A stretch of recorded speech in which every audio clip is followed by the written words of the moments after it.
apparently YouTube has just changed the settings for live streams again. And this is where I get pissed off with. This is where I get annoyed to death with YouTube. Is there is no way of having them have any kind of consistency at all. They keep changing stuff, and is it better? Is it worse? It usually goes towards the worst, in my opinion. So yeah, there we go. So I am now at one of my favorite spots in Irvine. In Irvine, California, Woodbridge. This is one of my favorite places to be. Although we're not in Woodbridge right now, we're just in California, Irvine, California. So usually there's hawks here, but it's been a while that whenever I come here, as of late, I don't see the hawks there anymore. So I don't know what happened with that, whether the hawks have left, but I don't think they're the kind of birds that migrate for the winter or summer thing. So I don't know what's going on with that. It's a little bit sad, obviously, because it was awesome watching those hawks do their thing, if you will. It was awesome. But the hawks are nowhere to be seen. So I don't know if they're still around here. If you guys know, if you guys are here from Irvine, or you guys are here in Irvine, living in Irvine, and you know what's going on, please let me know, because I'd love to know what's going on. Yeah. But anyway, I'm right here at my favorite spot here. To the left of me, there are buildings where you can live. I don't know if they're for sale or for rent. And also you'll find a bunch of other things like shopping. There's a Lowe's right here on the left. There's a Whole Foods. There's a Target. There is a whole bunch of stuff, Michael's, and a gas station to the left. On the right, we have Costco itself. So yeah, I just like hanging out here. I was going to finish off the live back in Irvine, California, Woodbridge, in front of the lake, but I did not do that today because I had to do some shopping. So I'm here at Costco instead. Yeah, so that's weird. Not only is YouTube doing weird things, but this is weird too, that we don't see hawks here anymore. Anyway, with all of that said, guys, I've just made a discovery about YouTube, and it's kind of interesting. So I think that the statistics on YouTube are a little bit different than what we expected. And basically, I figured out how this is working.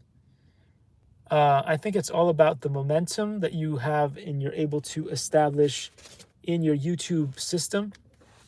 So if the YouTube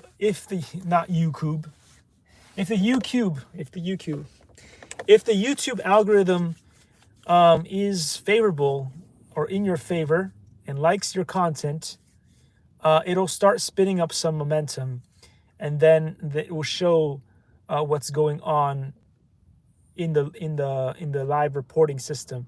If it doesn't like what you are doing on your YouTube channel, then it will basically just cap the system, and you will see that on the statistics, you'll basically get the down arrows. It won't be the nice green, it'll be just in gray, and it'll have all those stuff, and you'll start seeing subscribers go down, watch hours go down, all that stuff goes down.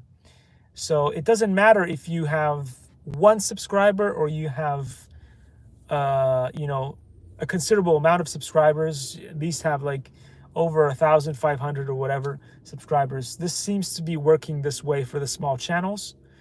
So if the YouTube algorithm does not like how you're performing, it can cap you, and it could not show you what's going on. You might have more subscribers than are being shown compared to what are being shown in the statistics, but you won't be able to see them.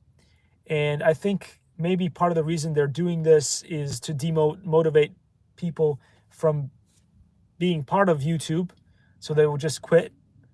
Or also maybe it could have been because in the past, people were all motivated only by the subscriber count and all that stuff.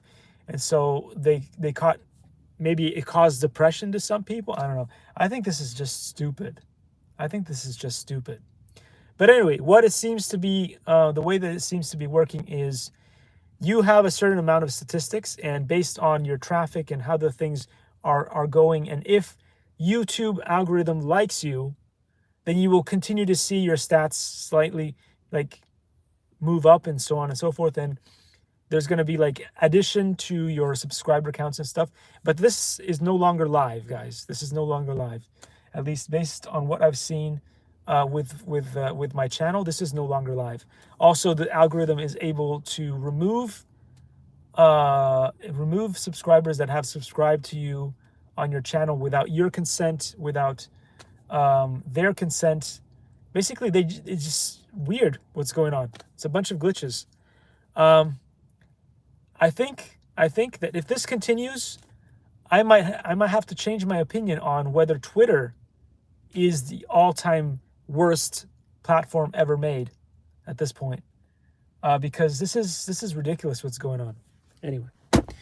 Anyway, guys, it is the stupidest thing ever, and I'm still on it because, as I said before, I am here to support my favorite YouTube channels, and so I'm still on here.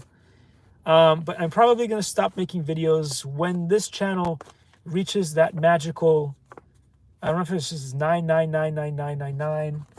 Right now we're at 8.7. I think we're at 8.7 somewhere there. K.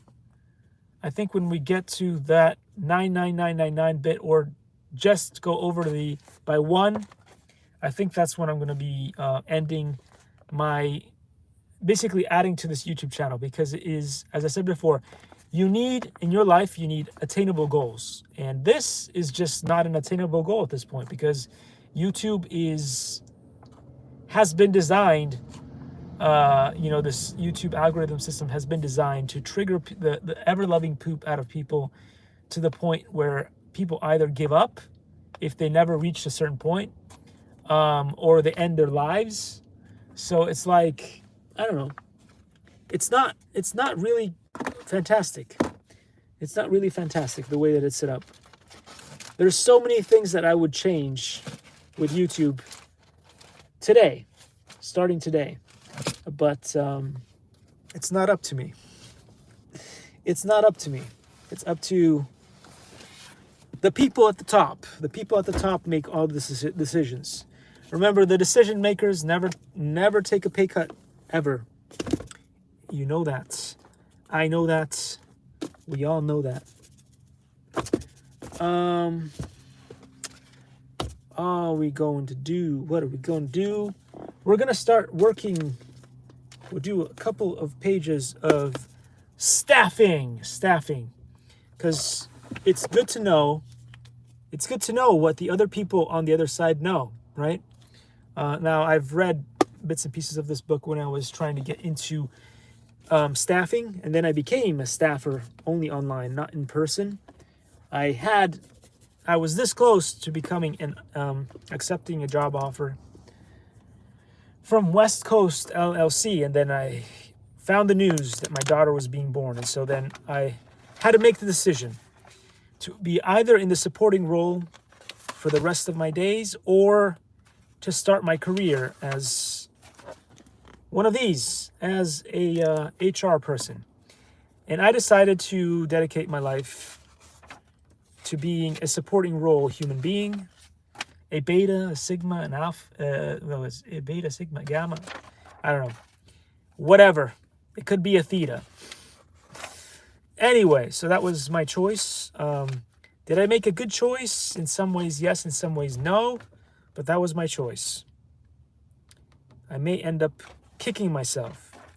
Anyway, staffing organizations. We're going to talk about this book here. It is a good book. I loved it. It was useful to me. It gave me opportunities. The staffing organization model, identifying key influences on and components of staffing. So there's a whole little chart, and I'm going to show you this in a second, but it starts with economic conditions, labor markets, labor unions, laws and regulations, external influences such as staffing activities, selection, recruitment, and employment. And then there's more external decision-making, internal, final match. But on the other side there, from economic conditions, it stems out to support activities, strategy and planning, job analysis, measurement. And at the very bottom, it says staffing system management. Here we go. I'm going to show you this. I don't know if this has been replaced by a better model, but this is what I was looking at back in the day.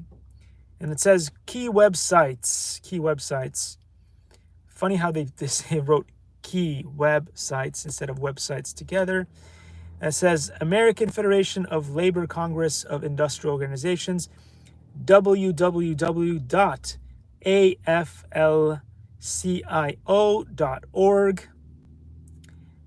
Labor relations information and links to specific labor unions, such as American Compensation Association, www.acaonline.org, Association for Compensation and Benefits Professionals. Then we have the Bureau of Labor Statistics, www.bls.gov or GOV, Key Labor Force and Labor Market Information, Employment Standards Administration, www.dol.gov.esa.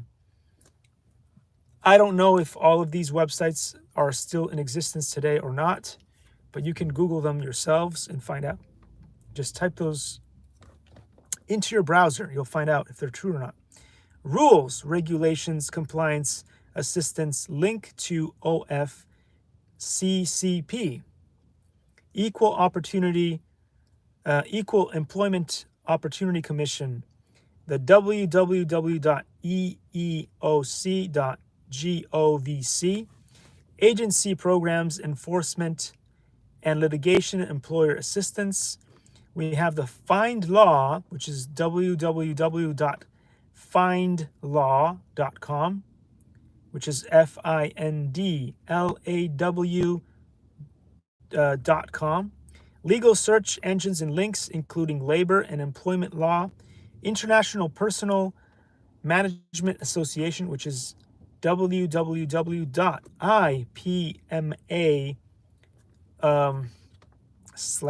not really slash, it's more like like those mini lines going this way. I can't remember what that's called at the moment.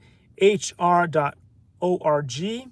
Association for Public Sector Human Resource Professionals, National Association of Temporary and Staffing Services, www.natss.org, Association for Staffing Services Companies, National Labor Relations Board, which is www.nlrb.gov, Union Representation Elections, Unfair Labor Practice Investigation.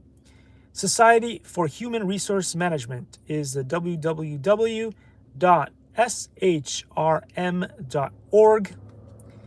Organization for Human Resource Professionals, link to Employment Management Association. Then you also have the workindex.com, which is www.workindex.com. Search engine for work-related subjects, work-related categories with websites including staffing. Now, if you guys are worried about how I said all of that stuff, you can just pause the video right here, and hopefully this has the ability to focus and you can get the information directly like that too. Staffing organizations. We have Herbert G.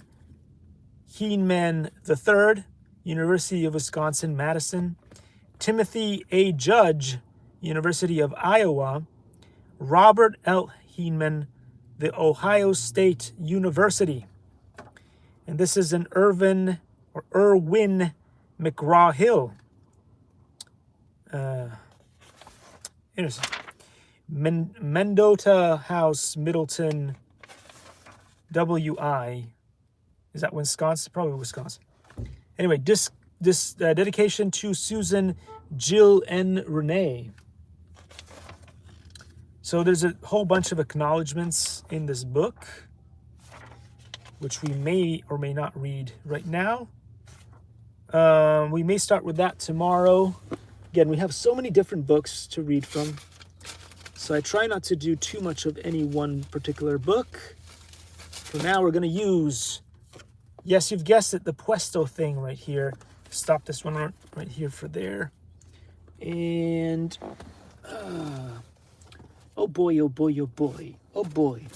I'm not going to do this one here because I've already started a series on that one, so I have to continue that series. It's been a while, so I'm not sure where we got to that, but we have motifs or motives over here in French, so we can get some of that French English going. And I also plan to read at least a couple of pages from this, and I promised you guys that I would, so I'll do that. And then after that, I gotta rush and go home to prepare something to eat, because the munchies are here. Okay, so motifs. Couple of minutes of speaking French in Francais. All right, so we've got thème et pratique de conversation, comment se présenter et se saluer, expressions utiles pour se présenter. So basically, these are expressions that are useful in saying hello. One of the most important parts of being a human being is the ability to say hello to anybody and then having a conversation. Do people still have conversations? I don't know. We're in 2023. The world is a little bit strange, so I'm not sure if people still know how to go up to somebody and say, hey, how you doing? Maybe not. Anyway, contexte non familier, respectueux, contexte familier. So there's different ways, because we have different ways of saying things in, I think it's in French and in Italian and a bunch of different other languages too. There's a formal way of speaking to someone and the colloquial or the friendly, family-friendly, whatever way of speaking to each other. So in one way, it says, Bonjour madame, je m'appelle Denis Lameau, et vous? Moi je m'appelle Christine Beauté. Je suis de Marseille, et vous? Moi, je suis de Paris. Fantastic, isn't it? So basically, in other words, all this is saying is, good morning, madame or madam. My name is Dennis Lamotte, and you. So then he asks the questions, what about yourself? And then she goes, my name is Christine Beauté. I am from here, which is Marseille in France, I would imagine. And then she asks, and you? And then the other guy, I guess, would say, I am from Paris. And then we're going to go into the colloquial version of this, which is, Salut, je m'appelle Anne-Sophie, et toi? Je m'appelle Stéphane. Moi, je suis de Montpellier, et toi? Moi, je suis de Perpignan. Anyway, Perpignan, it's another place. Anyway, so the point here is, in this one, it's colloquial, because you would say vous is the respectful way of saying it to somebody that you don't know. But if you know them, or it's a friend, or it's a family, you would say toi instead. So that's the main difference between these two. So then there's a little activity underneath that says, Comment vous appelez? Or comment vous appelez-vous? Which is, how do you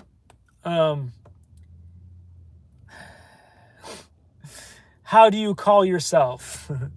What is your name, right? It says, suivez les modèles avec trois camarades de classe. So you're supposed to do this in a group of 3. And it says, modèle. Moi, je m'appelle Jennifer. Et toi? Moi, je m'appelle Jake. Je suis de Salem. Et toi? Moi aussi, je suis de Salem. Moi, je suis de Portland. So some people are from Salem and other people are from Portland. But you need to continue to ask people within your little group of 3 how to do this. So go ahead, kids, go do that yourself. Or you can play another game, which is you can reach into the screen and pull my finger.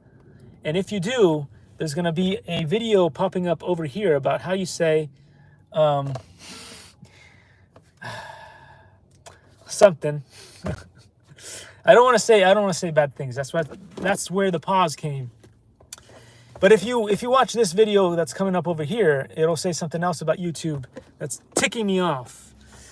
Anyway, so I'm going to finish this page because I don't like to leave things undone. It says, comment s'appelle-t-elle? Elle s'appelle Juliette Binoche. C'est une actrice française célèbre.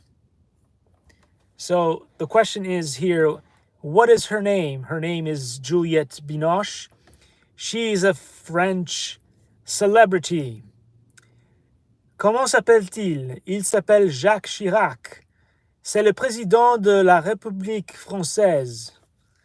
So what's his name? His name is Jacques Chirac.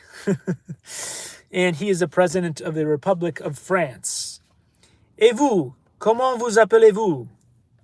And it's like, and you, how do you call yourself? What's your name? Activité 2. Présentez vos camarades de classe. Maintenant, présentez-vous camarades de classe aux autres étudiants. So you have to present yourself to yourself and your other comrades in class, or students, if you will.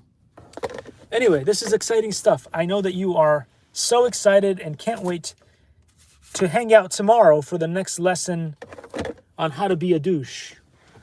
From the one, the only, the most hated man, most ignored man in the universe. Now, maybe the universe is pushing it. In America. Let's say in America for now.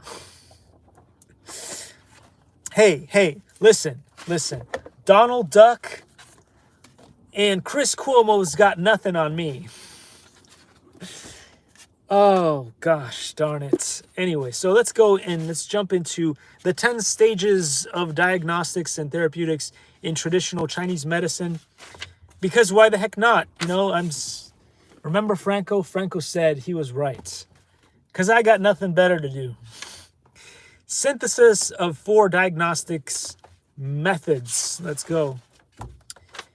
Did I read that? No, I don't think I did. What I read was the previous page, which was symptoms of something else.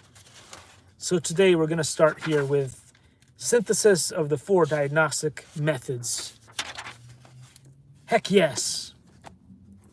The 4 diagnostic methods are the methods used to examine the patient and to collect data related to the patient health condition, including inspection, listening, olfaction inquiry, pulse taking, and palpation.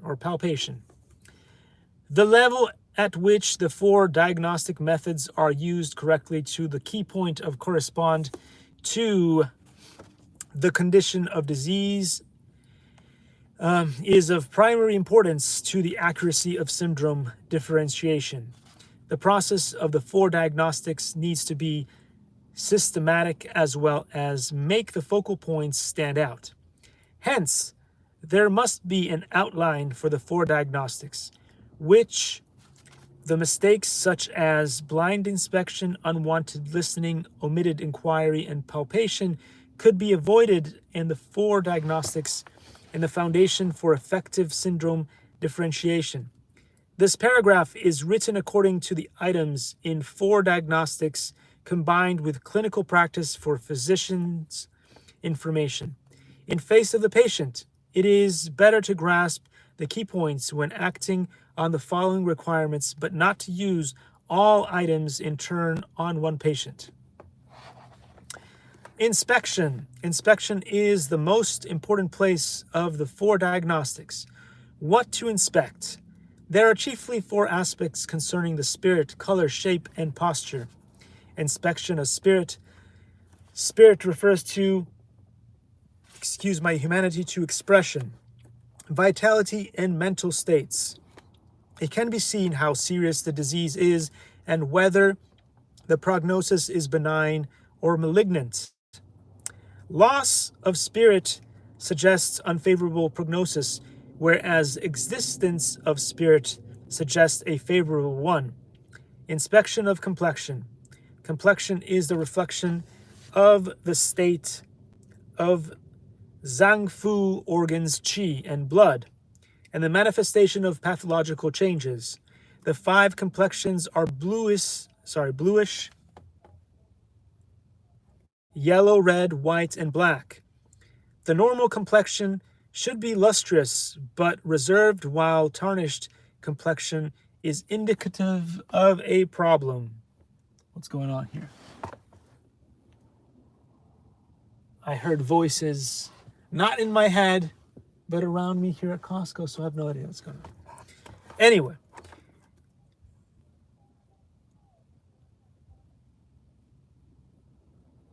I hear more voices. Anyway, I don't know. Inspection of body. Inspection of body means to examine physical strength and weakness, physical development, and nutritional status in order to understand how strong the patient's resistance to disease is and to help the prognosis.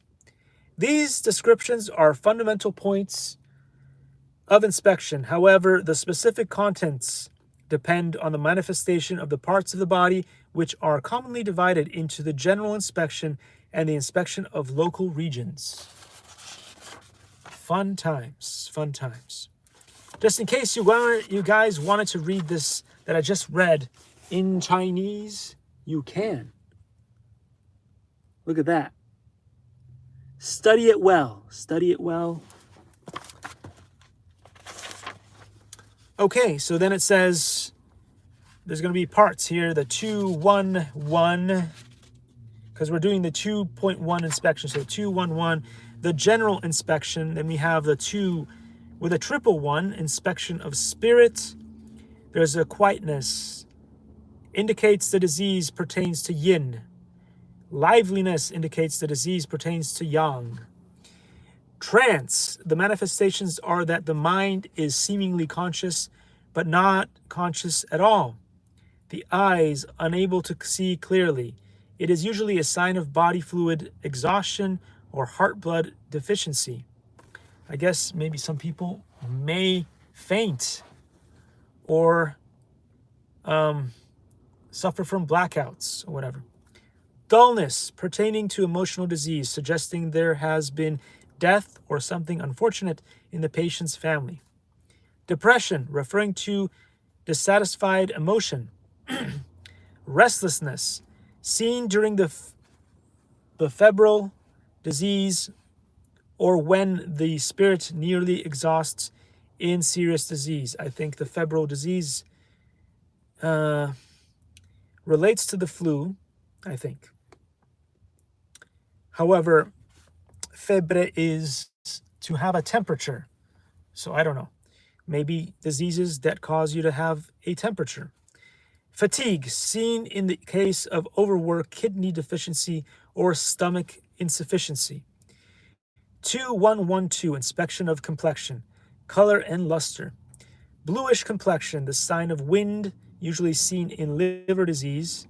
Red complexion, the sign of heat, usually seen in heart disease. Yellow complexion, the sign of damp, usually seen in spleen disease. White complexion, the sign of coldness, usually seen in lung disease. Black complexion, the sign of fatigue, usually seen in kidney disease. Lustrous complexion, the sign of new contraction of a disease located externally. It is a bad sign in chronic diseases because it suggests that the qi essence of the Zhang Fu organs is nearly exhausted. Tarnished complexion, the sign of chronic disease locating internally. This stuff is very cool, and I'm reading a couple more pages simply because I did miss one episode, so I want to make sure that I cover up as much as possible.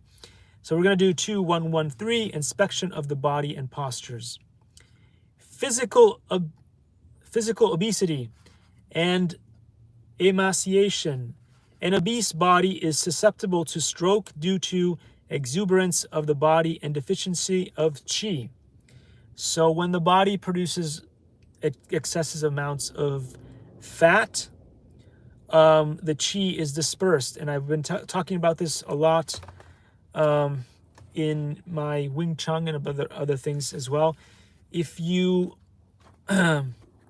are largely or grossly overweight, especially if you are not toned, it means that the body is large, but also has too many pockets, too many builds up of fat, which means your qi is very dispersed throughout your body. And so it's very hard for somebody like that to obtain proper qi flow. And the reason why you do see like the Buddha and sculptures and like that, you'll notice the Buddha does not have many folds in his body because he was still able to use qi because he was toned. So whether you are big boned, just large, just overweight, whatever, the key is to keep your body toned. As I said before, sumo wrestlers that are toned can still live long lives. The ones that are built and have endless folds are the ones that end up biting the dust before their time, which is a sad thing.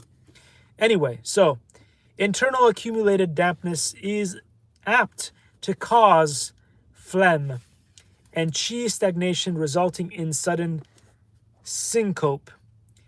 An emancipated body usually pertains to yin deficiency for insufficiency of blood leading to hyperaction of ministerial fire and is susceptible to overstrained cough. Soothness and roughness of skin indicates sufficiency or deficiency of body fluid. Denseness and sparseness of interstice indicates sufficiency or deficiency of nutrient and defensive qi. Hardness and softness of muscle indicates sufficiency or deficiency of stomach qi. Thickness of tendon indicates sufficiency or deficiency of liver blood. Bigness and smallness of the body shape indicates sufficiency or deficiency of kidney qi. Scaly, dry skin. The skin is extremely dry and scaly like fish skin because the internal carbuncle or blood stasis is blocking the meridian so that new blood cannot give nourishment to the skin. Tremor, usually due to deficiency of both qi and blood or shiver sweating. Edema, usually due to heart qi deficiency or accumulation of dampness. 212, inspection of specific regions. 2121, inspection of head and face. 21211, facial positions corresponding to Zhang Fu organs, which can reflect their pathological changes. The whole face corresponds to the meridian of Yang Ming, the forehead to the heart, the left cheek to the liver, the right cheek to the lung, the nose to the spleen, the chin to the kidney. Swollen face, seen in several facial erysipelas with pharyngitis, septicemic,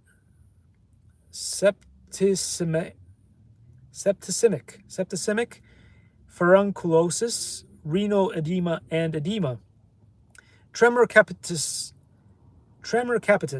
usually indicates wind attack of outbreak in young and strong people and indicates deficiency of healthy qi if seen in the old week of prolonged illness.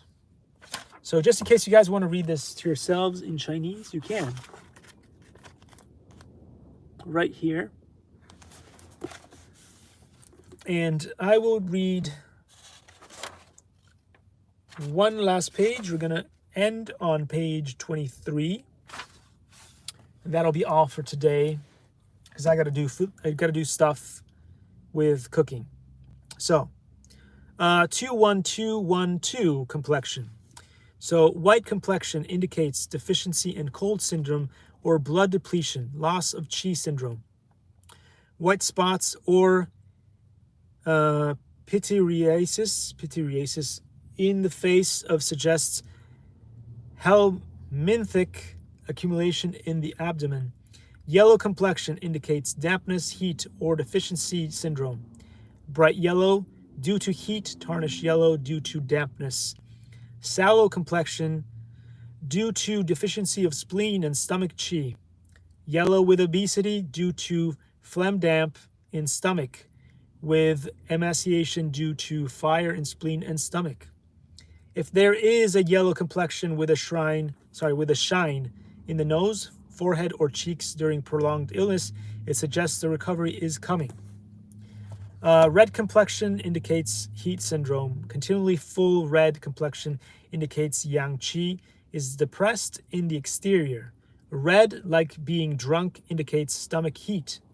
Flushed cheeks since the afternoon indicates yin deficiency with, humanity, effulgent fire.